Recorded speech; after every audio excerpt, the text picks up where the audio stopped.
Agencies Drinking Beer is brought to you by Proposify, software that helps you deliver beautiful proposals in the cloud and close more deals.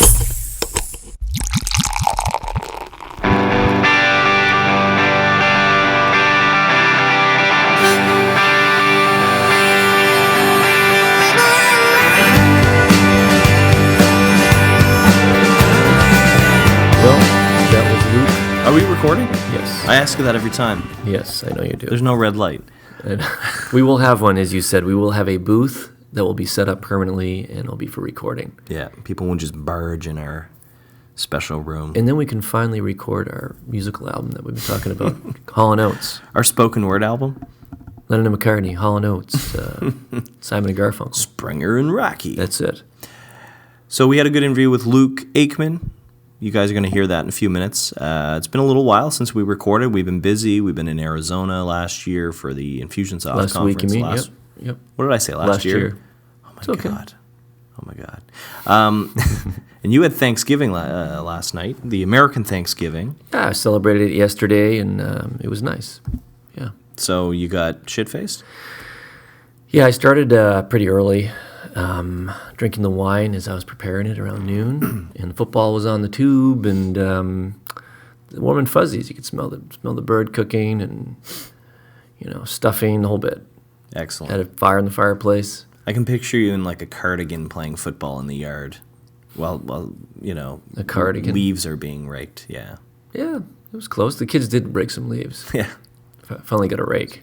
I think the Americans have more of that Thanksgiving. Like, we don't really give that much of a shit about Thanksgiving in Canada. It's like a month and a half before the U.S. one.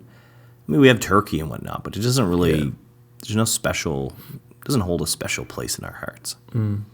Yeah, it's weird how that is. I'm not sure why. Why or why not? Just it's one of those things. I always just loved it because it wasn't as commercial as Christmas. But yet people and families are getting together, and it's all about just being with people you like to be with and pick up football games, and it's just one of those things. Yeah. I can't explain it. It's just a feeling.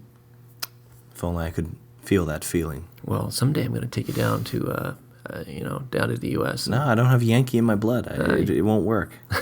I'm immune to it. I'm Canuck. We should talk a little bit about Arizona last week. Why did we go down to Arizona? Well, we went on vacation. No, I'm just kidding. Yeah. We went down to meet with Infusionsoft, as you know. Great company. Yeah. They're very impressed with our integration and where we're at, and it was again, not that we need this, but it just solidified the fact that we're doing something that's bang on with our target audience. Yeah. Yep. They've got great sales and marketing automation software, and because we integrate, we're looking to become partners. I think we are technically partners, but we're not certified. But anyway, I think most probably agency people have heard of Infusionsoft before, but a lot of agencies use it to, they resell it to their clients and help them out that way. So I think we're going to be doing a lot more with them in the near future. So we wanted to get down to their conference and see Arizona and had a good time. I want to give them a plug too, because they are a great company, and they've got some neat things on the horizon, and just so impressed. They exceeded my expectations. Yeah, very ambitious. Like. Apparently, they just keep hitting all their targets. They're growing really quickly. They took on another round of capital, so they've got a lot of exciting stuff going on. Another thing that I felt just being down there, not just in Infusionsoft, but with everybody we met was so friendly. I mean, Infusionsoft, they're just off the charts. They were so good to us, and then just the people, just local people. Everybody was very nice. Yeah, nice part of the world. It's true. Except everything's closed at 11 o'clock. And really dry.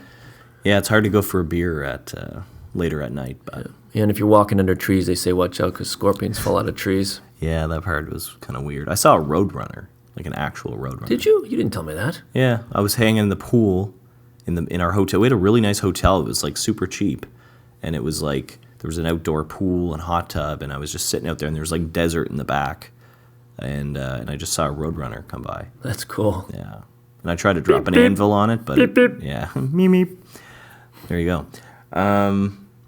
So actually, let's jump now into the interview with Luke Aikman. You like the pauses? I love it.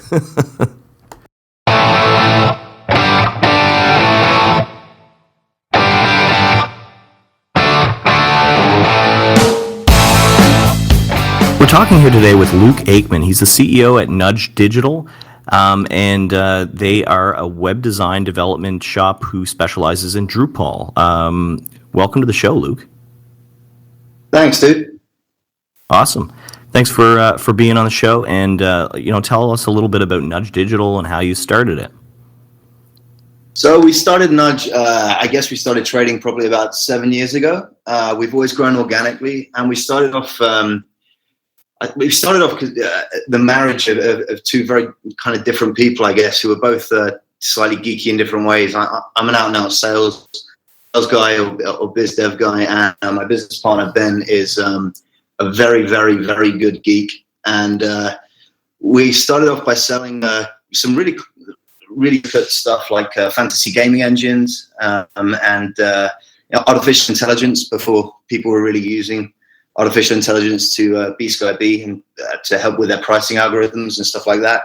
And then became slowly an agency over time because more people buy websites and marketing than price predictive software that you write and stuff like that. So you might have been a little ahead of the time there. Yeah, I've suffered that a few times in my career. I'm hoping to hit the wave at some point. Cash in. But we've grown. We're now in the UK. We've got about 20 guys in the UK. A few people over in Dubai. We started an office there about a year ago, and we kind of specialize in what we say is we specialize in building effective digital. Lots of guys go out there and build some mobile apps that really never do anything, and what we concentrate on is making sure that actually there's real commercial relevance to the projects we take on, and more important, that our clients feel the impact of them, which also means we get repeat business, right? So it works for everybody.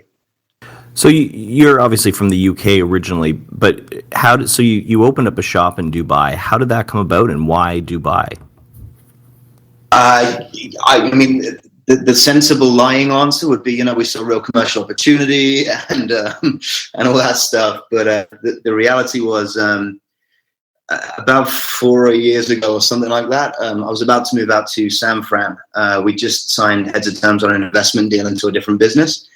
And I got together with my now wife, and she never wanted to move to San Fran. I was super excited about it. And the investment fell through for a couple of reasons. So I never moved out there and didn't drag her out there with me. But when we got engaged, I said to her, look, you've got to give me a couple of years somewhere sunny, and then we can move back to the UK. So I gave her a short list of countries that had some good economy and tax benefits as well, to be honest. And she chose Dubai. So we packed up and went to the desert. Kevin's given us a thumbs up. He's had a similar experience. I love the warm weather. Yeah. I actually thought you were doing it because Kevin lived in Florida where it was sunny, and then he met his wife Kelly, who was from Canada, and that's how he ended up in this cold place. So my wife will hate hearing this if I ever play it to her, because I'm always saying I would love to move to Canada, and she's like, that is so far away from my mom. My in-laws are from the UK, and they love it here. You can tell her that. Yeah, I'm working slow. I'm grinding it down, but every time I do, a little bit less. It'll pay off eventually. So one thing that was kind of cool that you talked about was how you sort of invented the Facebook timeline concept. Can you tell us about that business? Yeah, sure. It was called Locket.com. It was a long time ago now, I guess maybe even 5 years ago, when I was a lot younger, a lot naiver, and probably and a lot less effective. But I was actually teaching kids an entrepreneurship course, and as you do with those kind of things, I was talking to them about what makes a good business idea and how to spot market opportunity. And just as I was in the flow, I kind of, you guys, you've got kind of, you've got your photos in Flickr. I think at the time you've got what you're doing right now in Twitter. You've got photos in Facebook and your friendships and relationships in Facebook. To be honest, we could put all that together and create like the best diary of your life without you ever lifting. And then that was kind of like, holy shit, we could create the best diary of your life without lifting a pen. And so we created Locket.com, which unfortunately looked like Timeline, smelled like Timeline, felt like Timeline, kind of a different user experience, or certainly was at the end, because Facebook launched Timeline and we had to change it up. It was more geared towards looking through your past, and we were talking to myheritage.com about kind of syncing up so that, not to sound morbid, but if I died, I could link my life diary to my family tree, so they would have, the diary available, and their kids could go back and see granddad's diary and all that sort of thing. And we also hooked up with a direct mail provider before, Social Book and a few of those other businesses launched. So with a few clicks, you could print your diary of last year. And we also did some really cool stuff with, again, kind of the artificial intelligence, if you like, where we would go through using some what we thought was quite clever tech, basically analyze timelines, relationships, do some pause comments and stuff like that to find, say, if Kevin was buying a gift for his mother or his wife a photo book, he'd say, right, buy a photo book for my wife. It would go through, pause all the comments on his wife's photos, look at who she interacts with most, and build out a photo book with all her best friends, all the photos where, people have said you look pretty, with the likes and all that sort of stuff. And sold a lot of physical goods as well. But just as we were kind of in the midst of raising a reasonable sized round, we just been out to San Fran, literally. We just got back. We had heads of terms agreed, and then Mark Zuckerberg came out and did the F8 and sort of announced timeline, and basically gave my investment speech, which was really flattering of him. Obviously, it's done very well for him, but for us as a business, it kicked us in the balls. So we pivoted a couple of times, but ourselves, Memo Lane, we were all kind of a competitor business back then. We were all pretty negatively impacted by timeline. But hey, you gotta. We didn't hit the wave at the right time. And, I've learned you can't compete with the big blue giant. Okay, so we just had a few technical difficulties there. We're going to jump back into this. So, Luke, you were telling us about some of the lessons that you learned from building products, and you've had some failures just like we have. We've tried to build products in the past, and you've taken some lessons. So, one thing I really like what you were saying is totally true, and actually we've had a similar experience.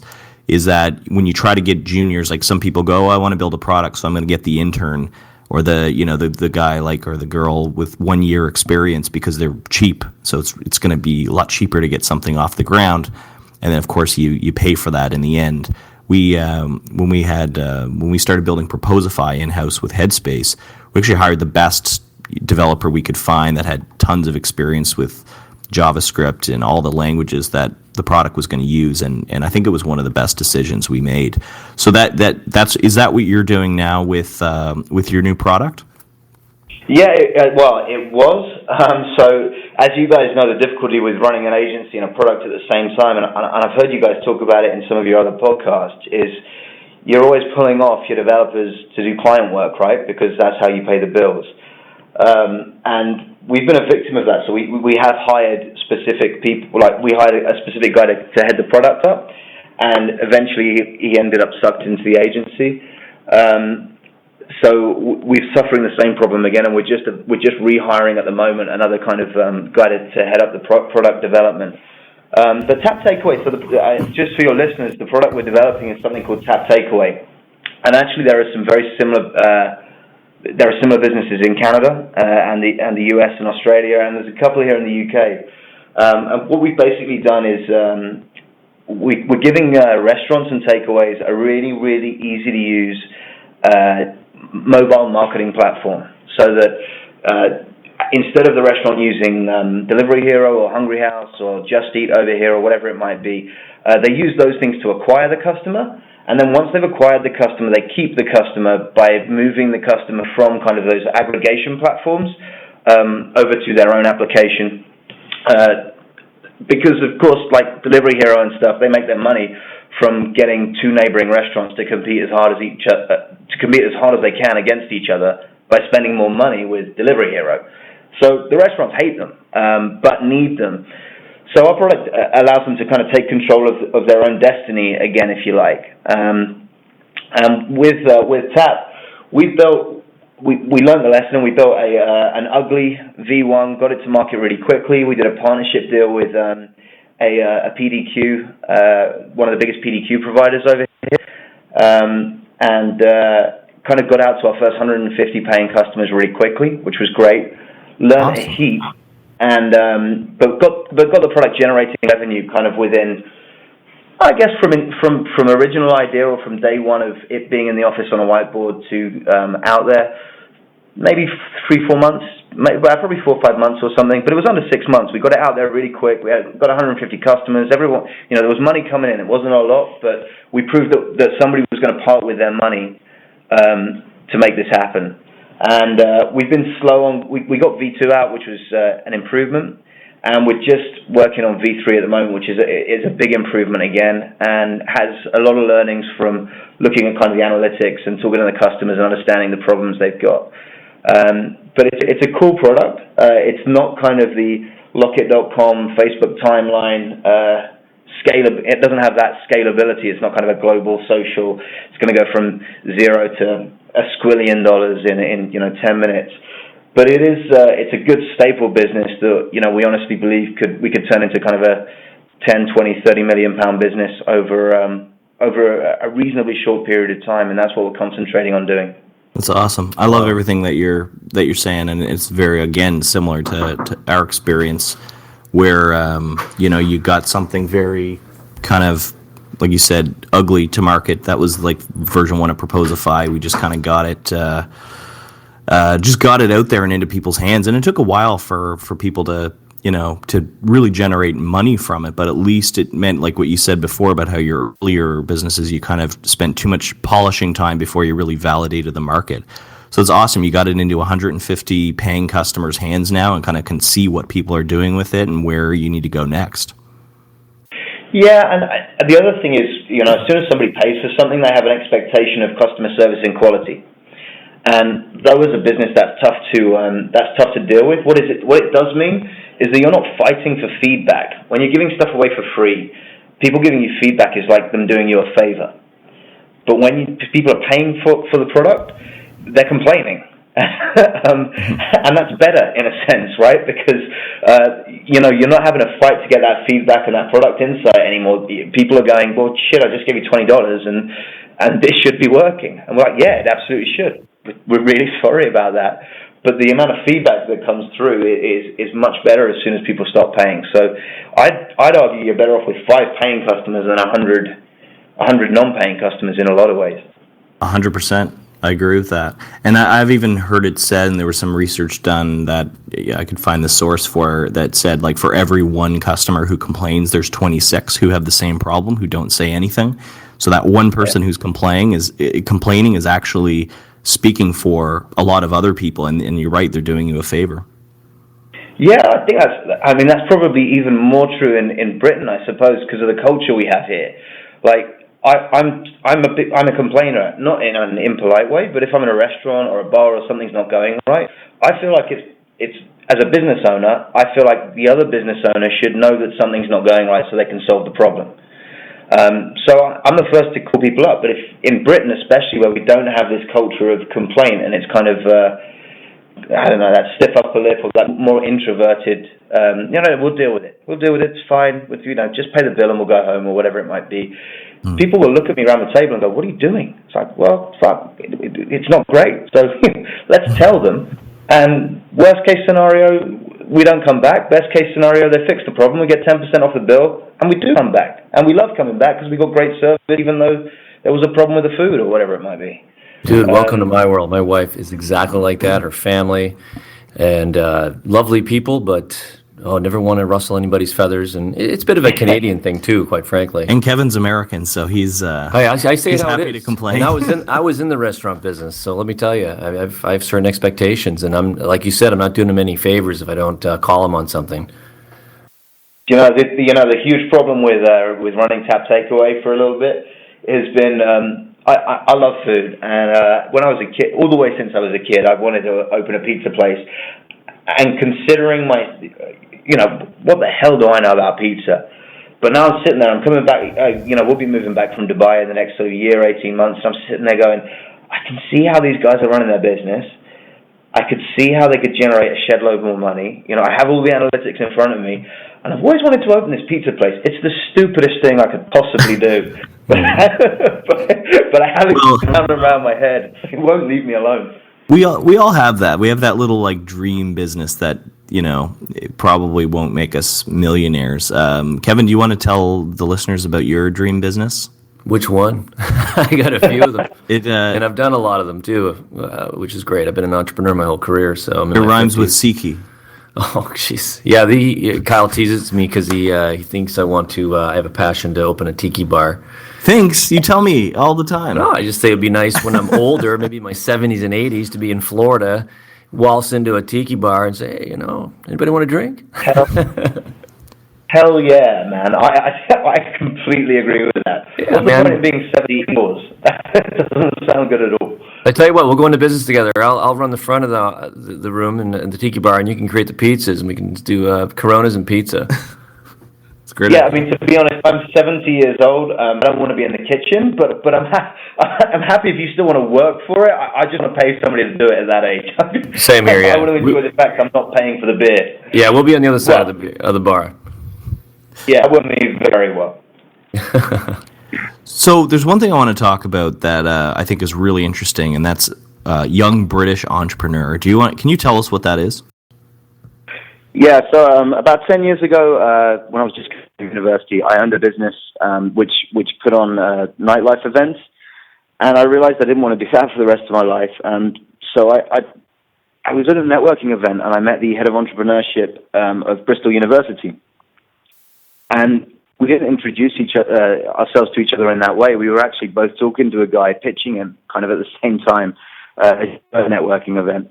And the prospect walked off, and I turned around and James to the guy called James and said, "Hey, so what are you doing?" He said, "I'm the head of entrepreneurship at Bristol University."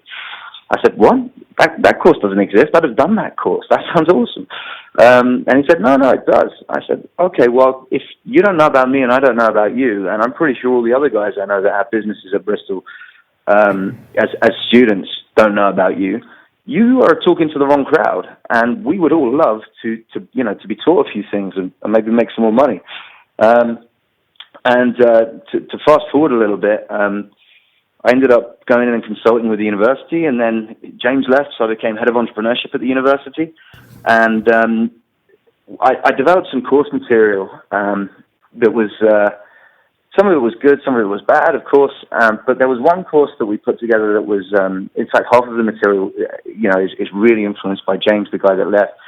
But it's a really powerful course. And the university every year, as all universities do, hold the dinners for kind of all the rich and successful alumni to come in, and they try and convince them to donate money. So I was at one of the top tables because I was one of the pawns being put on stage saying, "Hey, aren't we doing some great stuff? And you should definitely donate." I was on this top table, and I'm surrounded by guys that have sold businesses for hundreds of millions, and they're interested in talking to each other, and not the 23-year-old or 24-year-old or however old I was at the time. I got up on stage. I said, "Hey, we're doing this cool stuff with the students are becoming more entrepreneurial." Got back down, went back to the table, and the guy to my right turned around and said, "Look, I'm sorry we haven't spoken much this evening, but what are you going to do with all of this?" I said, "I'd love to roll it out, but I kind of don't have the time, and I have another business, so it's not something I'm actively doing." And he turned around to me and said, "Look, if you want to do this with me, I think I could get you into a school to do as a course there. Would you be interested?" I said, "Yeah, sure." Had no idea who this guy was. And now he's a dear friend. He's a guy called John Pocock, who is a sensational man. He sold his last business for kind of over $1 billion. But he's one of those really down-to-earth, fantastic people. And so we went in, we started delivering the courses at schools, and we deliver in a few schools now in the UK. We deliver in some universities, and I've been delivered in some colleges in some pretty deprived areas of the country, which is really good fun because those kids are far sharper than anybody else, really. And it kind of rolled up from there. And it's not a business we go hell out for leather and promote because we're busy with other things. But I have a real passion and a real belief that trying to teach kids life skills like entrepreneurship and equally life skills like how they can, in inverted commas, define their character, understand who they are and how to relate to people, That's all stuff that we seem to learn in our 20s and 30s, which is completely ridiculous, right? Because it's some of the most important stuff you learn as a human going through kind of life. And why not impart those skills onto kids at kind of the ages of 14, 15, 16, 17, up to kind of their early 20s. And we've had some amazing results and some amazing kids coming up with the most incredible ideas. It's something I'd really advocate for that schools should be doing. I agree 100%. And, what I was thinking about was when you're training, I guess, entrepreneurship, how do you train somebody to be an entrepreneur? How do you teach that? Is it just the skills like, finance management, marketing, basic economics, or is there something more to it? Is there sort of that underlying spirit of an entrepreneur? Do you know what I mean? Yeah, completely. I don't believe, I don't think entrepreneurship is a skill set. I believe it's an attitude. So if, fine, you need marketing and you might need some sales, you might need some creativity, all those things come in useful. But if you think about what makes a successful entrepreneur, actually most of it's attitudinal. In fact, there's a fantastic exercise we do with the kids, right? And if we were in the same room, I'd do it with you now. But you stick up, I was going to say Donald Trump. Let me move away from that guy. You stick up any seriously successful. You stick up Bill Gates on a board, and then you put up Usain Bolt, and then you put up Troy Aikman, and then you put up a Marine. And these are guys at the top of their field, entrepreneurs, sports, army, and you say, right, I want you to give me all the characteristics that make this entrepreneur successful. And people say things like resilience, they say discipline, hardworking, passionate, all that stuff comes out. And then you do the same thing for the 100-meter sprinter, and then for the American football player, and then whoever else you put at the top of their game. And what you find is then if you go throughout all those characteristics on the whiteboard and take like a red marker and a blue marker, and you decide to make all of the attitudes you kind of highlight in red, and all of the skills you highlight in blue, you consistently find, whether you do this with 12-year-olds, 14-year-olds, or 40-year-olds, that 85% roughly of what they believe it takes to make a Bill Gates or a Mark Zuckerberg is attitude, which is super powerful if you think about it. So the whole of the course really is geared around it's geared around creating a sense of confidence. It's geared around showing them that they can actually be whoever they want to be. It's geared around teaching them how to choose who they want to be and how to take on attitudes. And of course we do it while talking about what makes a great business idea. How do we do the back of the napkin test on a business idea? How do we look for a niche? How do we expand out of niches? We go through all of that stuff. But the backbone of it is, if you have a great idea, don't be fazed that you're not a great product guy or a marketing guy or a finance guy. Because actually, as you guys know, you're a team. I'm a team with the guys in my office. Businesses take a few people. And if only 15% is skill and 85% is attitude, I can find that 15% and some super bright guys, brighter than me, in my team. And so that's our focus anyway. And the other thing is, I don't think that being an entrepreneur is the right career move for everybody. I think it's been glorified in the last 10 years. It's a bloody terrible career. Most of the time you're poor and you're stressed and the divorce rates are through the roof. And, you work ridiculous hours. If you work out your hourly rate, the hourly rate of the average entrepreneur compared to the security guard in the building that they rent their office in, they probably ain't doing so good. So we kind of sit there and say, look, this is the reality of it. Some of you will want to do it, but most importantly, you all know how to do it now. And equally, every organization is a pyramid. And if you go in at $30,000 a year or $20,000 a year, and you carry on ticking your job description, you are only ever worth $25,000 a year or whatever you started at. You have to understand how the organization works. You have to understand how to add value. And then suddenly you're not worth $25,000 a year. You're worth $35,000. And at the top of that organization, there's 10 people. And at the bottom of that organization, there's, let's say, 2,000. And if your odds are like 1 in 200, given that example, of getting to the top, what is it that separates out those guys at the top from the guys that get stuck in the middle of that pyramid? It's understanding the organization as a whole and thinking strategically and adding value. And the only way you can do that is if you have an entrepreneurial streak within yourself, and understand that really you're not a cog in a machine. So it's geared to help them be successful, whatever they choose. And we thoroughly recommend that most of them don't become entrepreneurs, even though it's an option available. It's funny you mentioned going back to the school, because that's where entrepreneurialism starts, in my opinion. You start to see it. I went to my son's parent-teacher yesterday, and it was definitely interesting. And he's got a very progressive homeroom teacher, but and through athletics and leadership in athletics, or leadership in maybe in music or whatever they're doing at school, it starts to develop then. I mean, I'm seeing it. I coach a lot of different sports, and you can just see the leadership on the court. Basically what I do is I appoint captains to kind of lead the team. And they're not always the best player out there. They're not always the ones that, in a sense, would know accounting when they get older or math. But they're the ones that are leading and take risks. They put themselves out there. So you're bang on about the passion. Absolutely. Yeah, I think. Sorry, go ahead, Luke. No, you carry on, buddy. No, I was just going to say that one thing that I kind of miss is the idea of paper routes. I don't think they're as popular as they used to be. But at one time, there was always that kid in your class who had a paper route. I had a paper route when I was in, I think, late junior high, maybe early high school, before I got like a real job. And it was actually one of the most valuable training experiences for me that I think actually kind of planted the bug in my head, because unlike a job where you just go in, you punch in, and you get paid for your hours, this is like, you can, if you want to make more money, then go knock on doors and sell more paper subscriptions. Yeah. And every 2 weeks, they're going to take the money out of your account. So it's up to you to go and collect the money from the customers.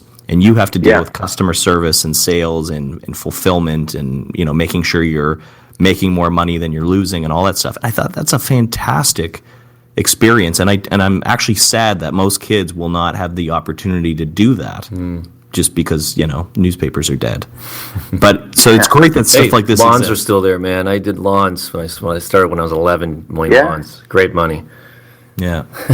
Yeah, and washing cars was the other one. Yeah, exactly. But I think kids grow up with the idea that one thing I'm really sick of is I'm sick of people talking young people out of entrepreneurship because they say, oh, that's risky.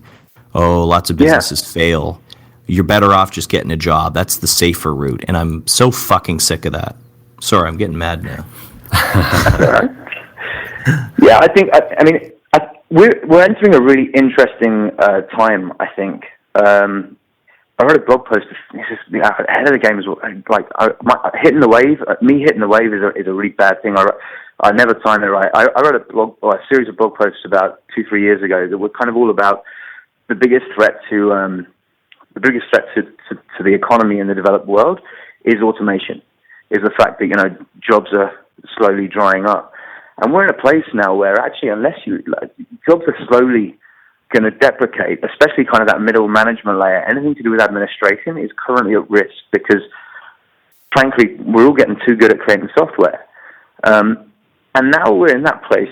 I think that entrepreneurship is not just like it's almost going to be an essential skill. Maybe not for us, maybe not for our kids, but for their kids. It's certainly essential. I was lucky.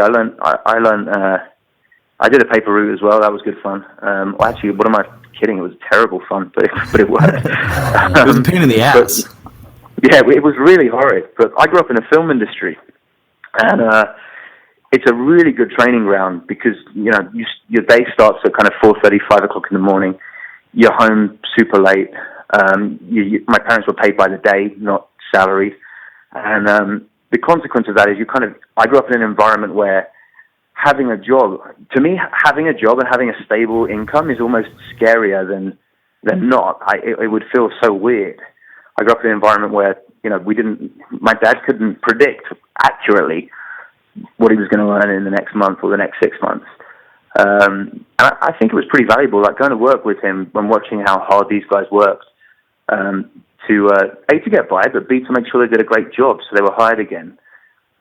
Is a completely different mindset to going into the office, sitting at a desk, grinding out your day and leaving. because you can't do that if you're on a day rate, because, people can ask you to leave. So it was really valuable. And I don't know about you guys in Canada, but I'm going to say something that's really going to piss off the English audience, actually. Maybe cut this out. Have a think about it. You guys decide. But one of the things we found over the years, or certainly I have found over the years in interviewing candidates for jobs in the UK, is that we have a sense of entitlement here, especially with some of the younger candidates. They come in and they almost feel like they're entitled to a job, and they'll be in at 9 a.m. and they'll leave at 5 a.m. on the dot. But they will expect a pay rise next year, even though they're going to do nothing else on top of it. I contrast that with some of the other people who will be in early almost every day, and they're always giving 110%. And we're really lucky at Nudge. We have a freaking awesome team, but we haven't always had an awesome team. We've had some guys coast through, and I can honestly say, and it's kind of depressing for as an Englishman to say this, but we've found as a trend that the employees that we have, or the employees that we interview from places like Poland, Greece, Romania, frequently have a much better attitude towards work than the English people. And I know it's a sad state of affair. And the only thing I can think of is, we've become a welfare state reliant country. I don't know. It's a strange one. But I didn't want to interrupt that you. trend exists. I was going to say entitlement right before. I promise you, right before you said that, I knew you were going there, and we have the same issues here. It's everywhere, but there are certain cultures that absolutely are hardworking. I mean, we have a lot of Lebanese folks here, and they're the hardest working people I've met. I mean, they're amazing. Yeah. And there's They're certain all pockets. entrepreneurs. Yeah, they are. They're amazing. They're building our economy. They're putting the big buildings in, downtown, and just an amazing work ethic. Yeah. I don't think it's a problem with the British, but then again, we're Canadians are more or less part British anyway, aren't we? So maybe that's where it stems from. But I think actually the biggest problem is the university. That was weird. We just had a weird sound thing. The biggest problem is the university mindset, especially people who come out of college with MBAs, with degrees. We've had that in the past. Like once we interviewed a young woman from who just got out of university. She had her degree in marketing. And we were interviewing her for like an account management position, and she thought that she deserved a salary that was pretty much the highest paying salary in the company. It was higher than we were paying anybody, and we were just baffled. And she actually, when we said, "Okay, are you able to write copy?" she said, "What's copy?" So we were like, "Okay, I don't think you're worth as much as you think you are." Yeah, you're right. It's the university thing. I went to school, I went to university, I got a degree, now I get a job. Why do you get a job? Most graduates are bloody useless. Like, you've learned nothing of the real world yet. My son's going to start reading Rich Dad, Poor Dad. He's 13. I was waiting until he got a little older, but I don't know if you've read that book, but it talks about that. Yeah. I don't know about it in England, but education's inexpensive here, and there's a lot of overeducated people. I'm like, they're on their third PhD. It's like, get out and work. We need a tax base, Yeah. I mean, Rich Dad, Poor Dad I wish I'd read that when I was 13 years old. That's my point. Yep. But, yeah, I mean, I don't have kids, but it's quite interesting, isn't it? Like, you must find this now.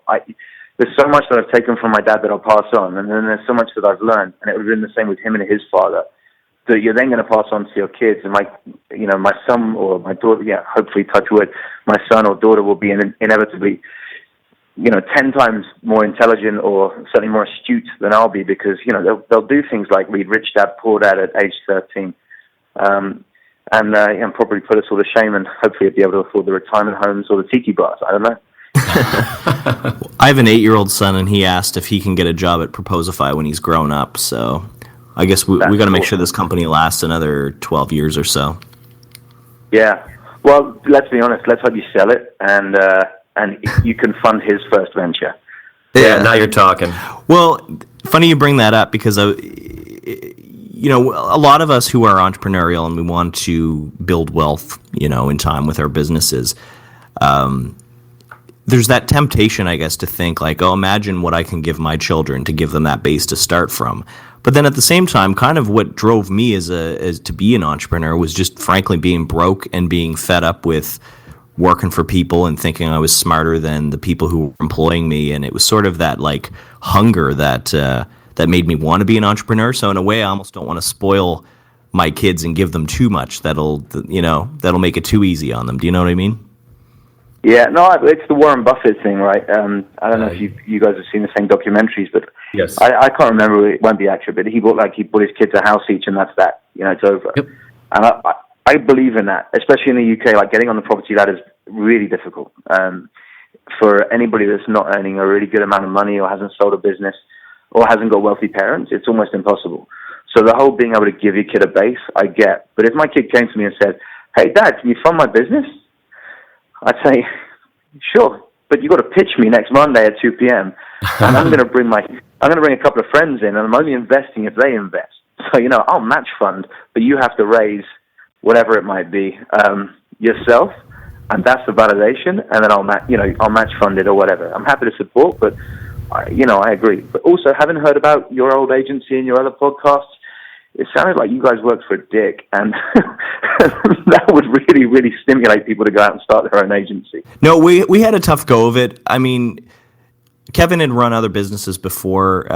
It was my first business, but Kevin hadn't run an agency. I hadn't run anything, so I think we were green in a lot of ways. We made some mistakes that we talk about a lot now, and that's why we interview other agency owners, because I think there are some people that do good, but I think either way you cut it, it's a tough business. Even if you run a very profitable, 100-person, agency with some of the biggest clients in the world, like you're always 4 months away from going out of business just because of the nature of it. Yeah. I mean, I've been an entrepreneur since the mid to late '80s, but never a service business. And the agency business is hard.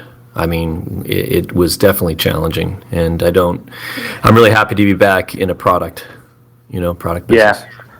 I mean, I wouldn't start another one. I love Nudge. I really love it. We've had our ups, we've had our downs. We're lucky we're on an up at the moment.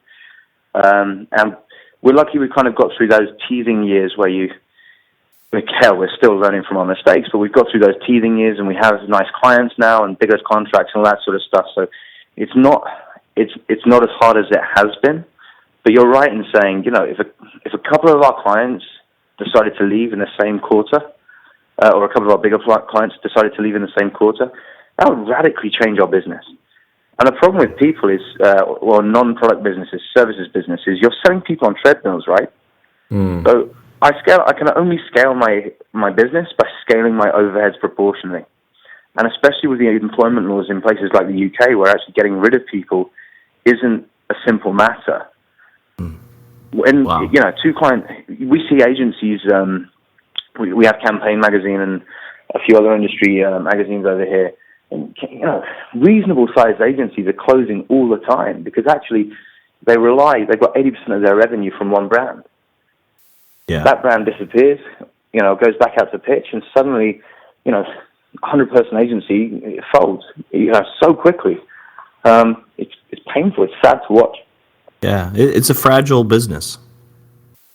Yeah, absolutely. But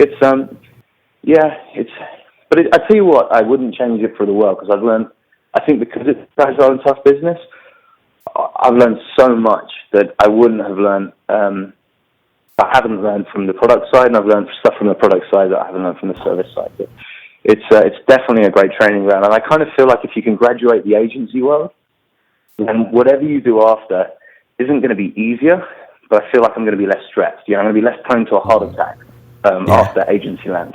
We're living that now. Yeah. I need to get back there.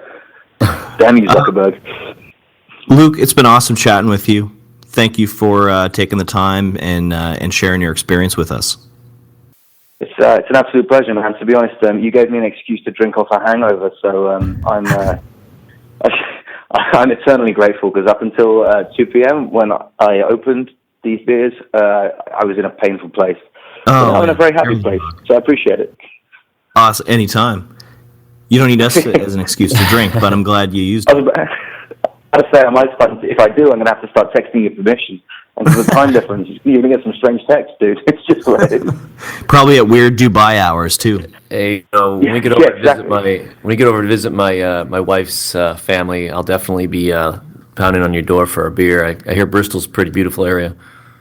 I do. Bristol's. To anybody that's listening to this podcast, visiting the UK and only going to London, don't go. Go to London. It's amazing, but go down the road to Bristol and do a weekend in Bristol, especially in the summer. It's a freaking awesome place, and it's full of quirky culture. You guys have got to get me off the phone, but certainly do. Come down to Bristol and have a beer. Sounds good. We'll do it. Have a great weekend, Luke. Awesome. Cheers, guys. Thanks very much. It's been fun. Thank you. Thank you. See ya. Cheers, guys.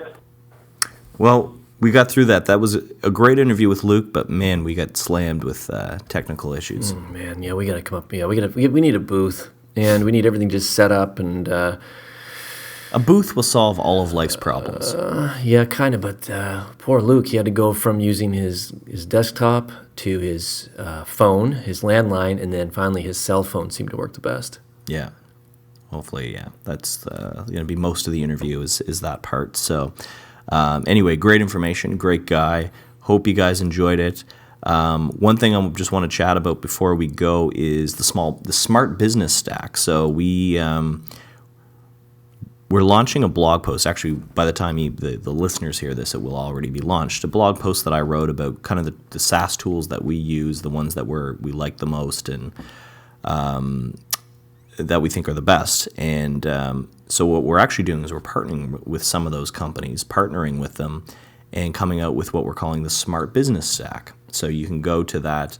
We'll put a link in the show notes to find that out. But basically, you can get discounts for great SaaS products like Xero. I don't have the list in front of me of all the ones that are there. Groove, I believe. There's quite a few. So you can go to the Smart Business Stack, sign up to it, and get discounts on a lot of great software. Great. And actually, speaking of that, we're actually heading to Ontario, our product manager and I, to next week to meet with and do a demo with some of FreshBooks clients. Yeah. Cool. You and Ricky Don't Lose That Number are going down.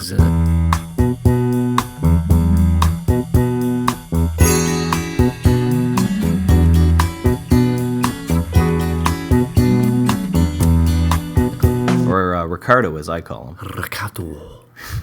Ricky Ricardo.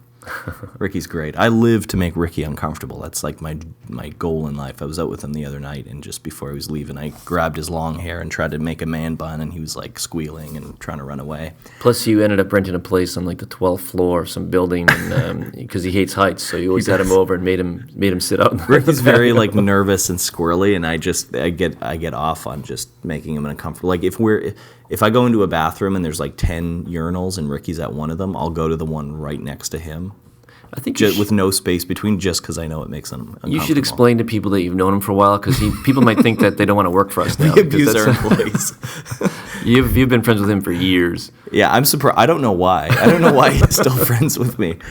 I'm a terrible person. Yeah, you're like brothers. That's why you're always teasing him. Yeah, that's true. So you're gonna have fun with Ricky. Yeah, it's gonna be jealous. Good. I'm jealous. I don't get to go. Well, you mentioned the stack too. Just reminded me of the fact that we're going to be also in one of their business bundles, which would be nice. And I'm looking forward to going to their office the following day after the event. Should be cool. Yeah, check them out. I've always been a big fan. I'll admit I'm not that jealous, because I would if it was like the summertime and you were going to Toronto, that'd be cool, or like the spring. But like it's a cold in Toronto right now. It's true. But hey, you guys will have fun. Yeah, it's a cool city. It's cool. All right. Well, hope you like that. Again, like we always say, if you want to be a guest on the show, or if you know somebody who would be a good guest on Agencies Drinking Beer, send them our way. Otherwise, rate and review us on the iTunes Store. And you guys have a great weekend. Later.